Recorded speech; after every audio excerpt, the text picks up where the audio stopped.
안녕하세요. 오늘도 함께 하나님 말씀과 기도를 통해 하나님과의 깊은 영적인 교제 누리면 좋겠습니다. 오늘은 마태복음 24장 1절부터 14절까지의 말씀을 함께 묵상해 보도록 하겠습니다. 오늘 우리가 보는 이 24장 말씀은 마지막 날에 대한 예수님의 경고의 말씀이 쭉 이어지고 있습니다.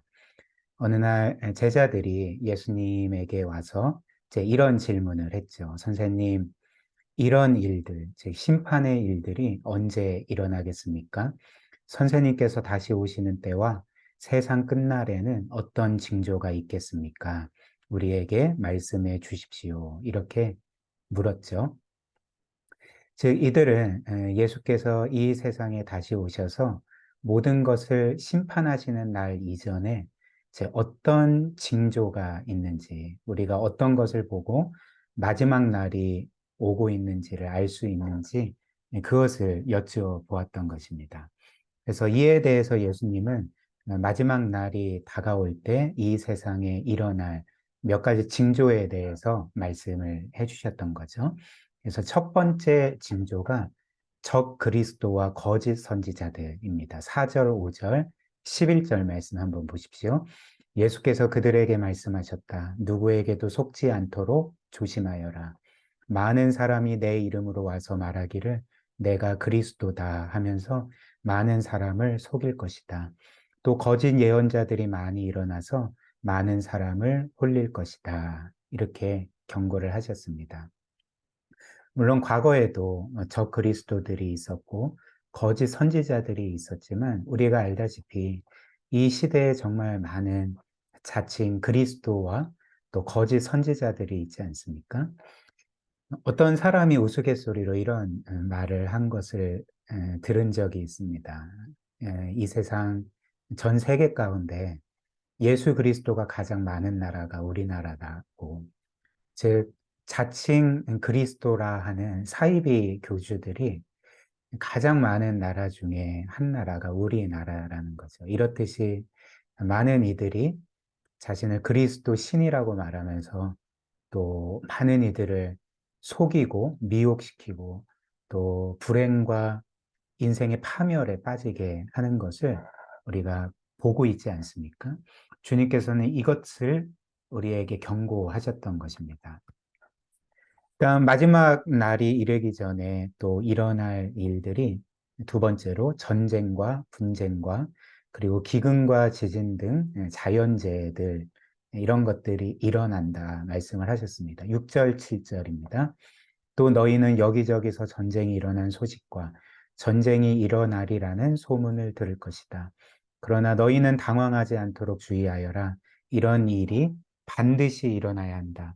그러나 아직 끝은 아니다.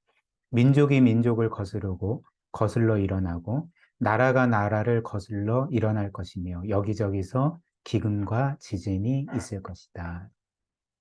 그래서 지금도 전 세계적으로 전쟁이 벌어지고 있고 또 여러 나라에서 분쟁과 또 대립이 펼쳐지고 있지 않습니까? 그로 인해서 많은 사람들이 죽고 있죠. 그리고 전쟁뿐만 아니라 자연재해들, 기근과 지진 등 또 이상기후 등 여러 가지 재난들이 끊임없이 일어나고 있습니다. 근데 주님께서는 이것이 마지막 날의 징조다라고 또 경고를 하셨던 거죠. 그리고 다음 세 번째로는 기독교와 그리스도인들에 대한 핍박과 그로 인해서 많은 이들이 신앙을 버리게 될 것을 주께서 경고하셨던 거죠. 이것이 마지막 날의 징조다. 이렇게 말씀을 하셨습니다. 9절과 10절. 그때 사람들이 너희를 환란에 넘겨줄 것이며 너희를 죽일 것이다. 또 너희는 내 이름, 즉 그리스도의 이름 때문에 모든 민족에게 미움을 받을 거다. 또 많은 사람이 걸려서 넘어질 것이고 서로 넘겨주고 서로 미워할 것이다. 지금도 전 세계적으로 보면 참 많은 나라, 많은 지역 가운데 그리스도인들이 핍박을 받고 있지 않습니까? 특별히 참 중동 지역에 이슬람을 믿는 그런 나라들과 민족들 가운데 또 소수의 그리스도인들이 정말 그리스도를 믿는다는 이유로 핍박받고 또 때때로 순교를 겪지 않습니까? 그리고 우리나라도 물론 법적으로는 종교의 자유가 주어지고 물리적인 핍박은 없지만 그러나 사회 전반적인 분위기가 기독교를 배격하고 비판하고 그리스도인들에 대한 그런 부정적인 그런 대응을 하는 그런 시기인 것 같습니다.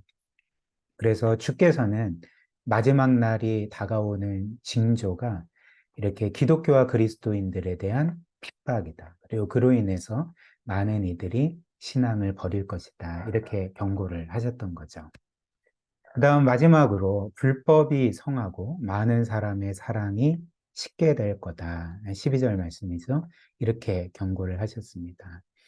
그래서 오늘도 뉴스를 보면 참, 어떻게 사람들이 저렇게 끔찍한 죄를 지을 수가 있을까?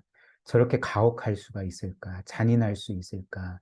우리가 매일매일 참 보게 되는 현실 아닙니까? 근데 이것이 또 마지막 날에 징후라는 거죠. 징조라는 것입니다. 그렇다면 이렇게 네 가지 징조 우리가 함께 살펴보았는데 이 예수님의 모든 경고를 통해서 우리가 생각할 수 있는 바가 무엇일까요? 그러니까 지금 시대에 이 모든 징조들이 우리 가운데서도 나타난다면 주님께서 말씀하신 것처럼 이 세상의 마지막 날, 주께서 이 세상에 다시 오실 그 심판의 날이 멀지 않았다는 것을 우리가 생각하게 되지 않겠습니까? 그리고 마땅히 생각해야 한다는 거죠.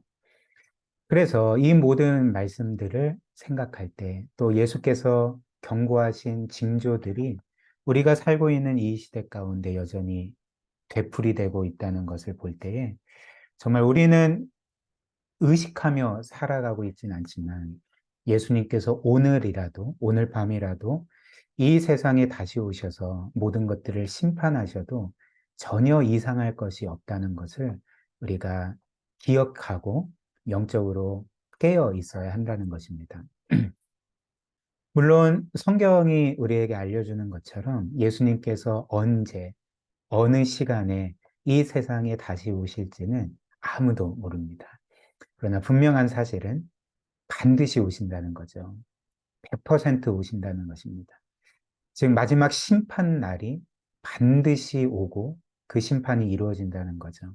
마태복음 24장 36절부터 39절을 한번 보십시오. 그러나 그 날과 그 시각, 즉 심판의 날과 시각은 아무도 모른다. 하늘의 천사들도 모르고 아들도, 즉 예수 그리스도도 모르고 오직 성부 하나님 아버지만 아신다. 노아의 때와 같이 이 인자가 올 때에도 그러할 것이다. 홍수 이전 시대에 노아가 방주에 들어가는 날까지 사람들은 먹고 마시고 장가가고 시집가며 지냈다. 홍수가 나서 그들을 모두 휩쓸어 가기까지 그들은 아무것도 알지 못하였다. 인자가 올 때에도 마지막 날도 그러할 것이다. 그래서 지금도 어떤 면에서는 그 노아의 시대와 같지 않습니까? 하나님께서 정말 홍수로 이 세상 모든 것들을 진멸하시기 전까지 사람들은 하나님의 심판이 자신들에게 임할지 꿈에도 상상하지 못했습니다. 그래서 먹고 마시고 장가가고 시집가고 여전히 죄악 가운데 거하다가 그렇게 불현듯 임한 하나님의 심판으로 모두가 진멸당하게 되었던 거죠. 예수 그리스도께서 이 세상에 오실 때도 그 누구도 모르지만 반드시 그렇게 임한다는 것입니다. 그러므로 주님께서 우리에게 이렇게 명하시죠. 42절부터 44절. 그러므로 깨어 있으라. 영적으로 깨어 있으라. 너희는 너희 주님께서 어느 날에 오실지를 알지 못하기 때문에 깨어 있어야 한다. 이것을 명심하여라. 집주인이 도둑이 밤 몇 시에 올지 알고 있으면 그는 깨어서 도둑이 집을 뚫고 들어오도록 내버려 두지 않을 것이다. 그러므로 너희도 준비하고 있어라. 너희가 생각하지도 않는 시각에 인자가 올 것이기 때문이다. 그래서 주님께서 어느 날, 어느 시각에 오실지는 알지 못하지만 반드시 오신다는 것을 우리가 알기 때문에 늘 영적으로 준비하고 깨어 있어야 한다는 것입니다.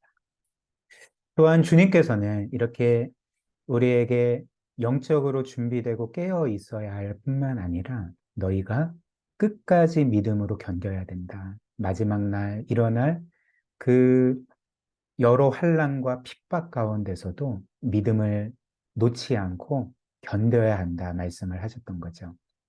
13절, 14절 보십시오. 그러나 끝까지 견디는 사람은 구원을 얻을 것이다. 이 하늘나라의 복음이 온 세상에 전파되어서 모든 민족에게 증언될 것이다. 그때야 끝이 올 것이다.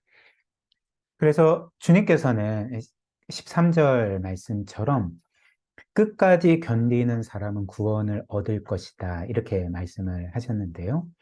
그렇다면 이 말은 우리가 끝까지 믿음을 지키고 견디면서 그 견딘 공로로 구원을 받는 거라고 말씀하시는 걸까?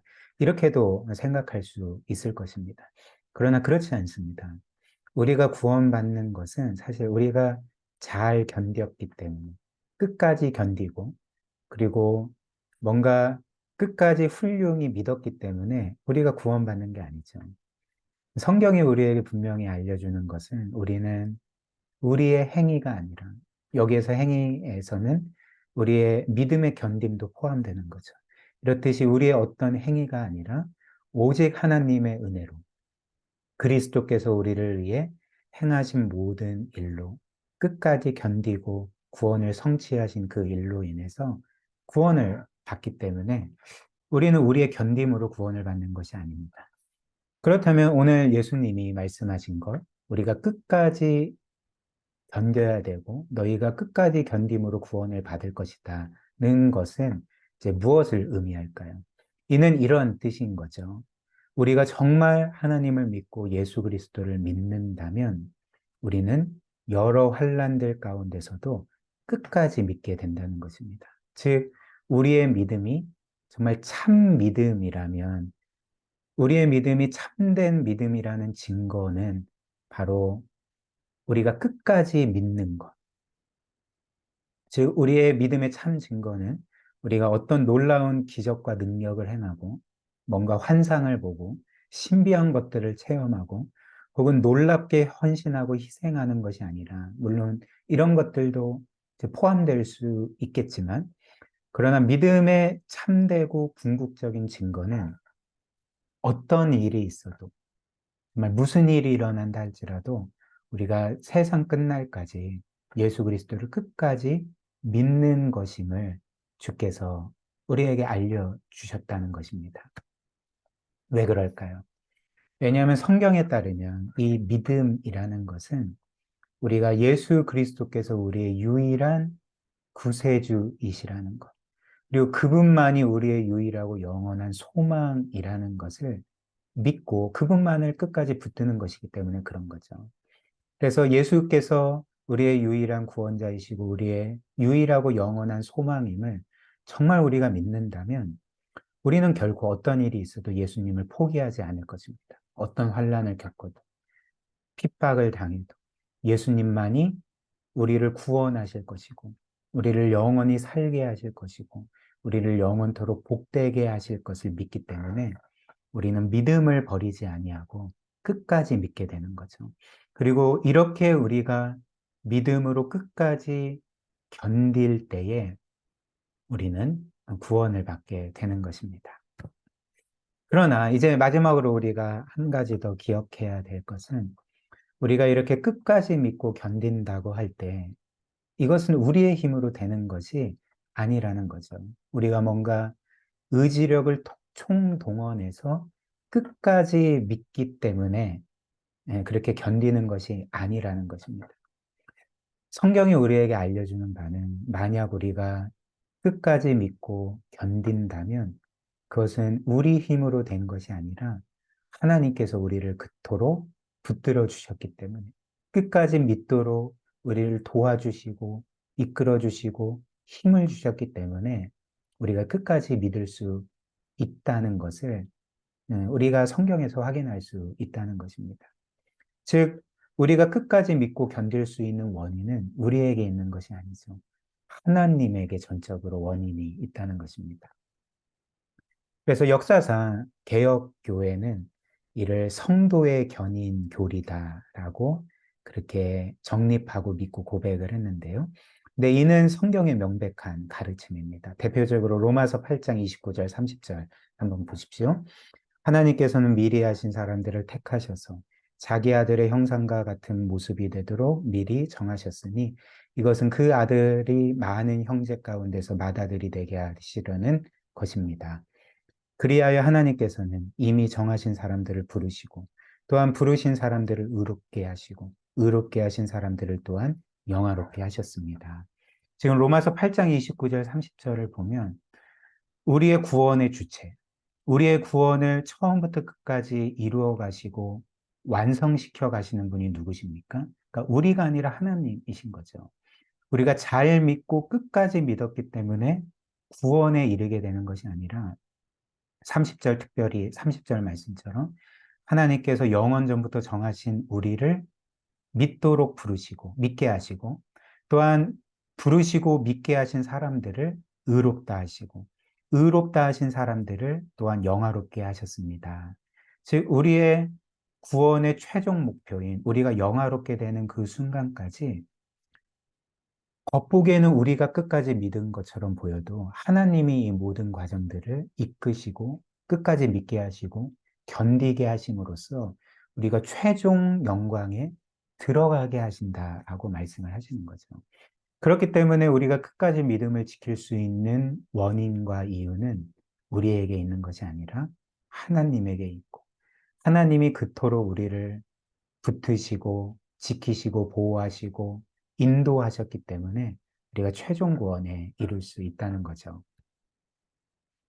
주께서도 이런 말씀하셨죠. 마태복음 28장 19절 20절. 그러므로 너희는 가서 모든 민족을 제자로 삼아 아버지와 아들과 성령의 이름으로 세례를 베풀고 내가 너희에게 분부한 모든 것을 가르쳐 지키게 하라. 볼지어다 내가 세상 끝날까지 너희와 항상 함께 있으리라 하시니라. 세상 끝날까지. 주께서 이 세상에 다시 오실 때까지 내가 너희와 항상 함께 있으리라. 무슨 말씀입니까? 너희를 끝까지 지키겠다. 너희의 구원이 완성될 때까지 내가 너희를 보호하겠다. 이렇게 말씀을 하셨던 거죠.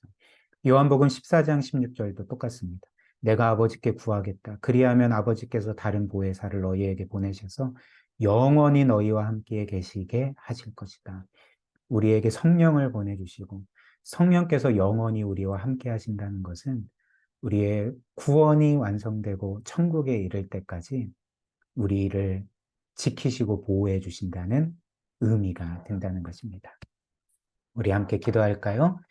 오늘 우리가 말씀에서 본 것처럼 주님께서는 오늘이라도 이 세상에 다시 오셔서 모든 것들을 심판하실 수 있습니다. 우리가 이 사실을 늘 기억하면서 영적으로 깨어 있을 수 있도록 그리고 주님께서 언제 오실지 모르겠지만 그 오실 때까지 마지막 날까지 우리가 신실하게 주를 향해 살아갈 수 있도록 우리가 함께 은혜를 구합시다. 또 마지막에 살펴보았던 것처럼 우리의 믿음을 붙드시는 분, 우리로 하여금 견디게 하시는 분은 우리가 아니라 하나님이시죠. 그래서 우리는 실패해도 하나님에게는 실패가 없습니다. 하나님은 끝까지 우리를 그분의 사랑과 은혜와 능력으로 보호하실 것이고 지키실 것입니다. 이 하나님의 사랑 안에 확실한 약속 안에 늘 평안과 안식을 누리도록 오늘 그런 은혜 우리에게 달라고 우리 함께 기도하도록 하겠습니다.